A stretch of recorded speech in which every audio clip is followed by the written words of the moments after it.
ନୟାଗଡ଼ ମୋ କର୍ମଭୂମି। ନୟାଗଡ଼ ବିକାଶ ମୋ ପ୍ରାଥମିକତା। ଡକ୍ଟର ଅରୁଣ।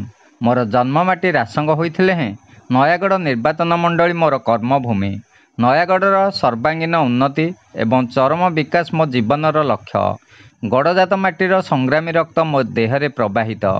ନୟାଗଡ଼ ଜିଲ୍ଲାରେ ମେଡ଼ିକାଲ କଲେଜର ସ୍ଥାପନ ଏବଂ ନୟାଗଡ଼ ସ୍ୱୟଂଶାସିତ ମହାବିଦ୍ୟାଳୟକୁ ବିଶ୍ୱବିଦ୍ୟାଳୟର ମାନ୍ୟତା ଦାବି ଯଥାର୍ଥ ଏବଂ ସମୟର ଆହ୍ୱାନ ବୋଲି କହିବା ସଙ୍ଗେ ସଙ୍ଗେ ଦାବି ପୂରଣ ଦିଗରେ ମୋର ଗୁରୁ ଦାୟିତ୍ୱକୁ ମୁଁ ସଠିକ୍ ଭାବରେ ପାଳନ କରିବି ବୋଲି ନୟାଗଡ଼ ବିଧାୟକ ଡକ୍ଟର ଅରୁଣ କୁମାର ସାହୁ ପ୍ରକାଶ କରିଛନ୍ତି।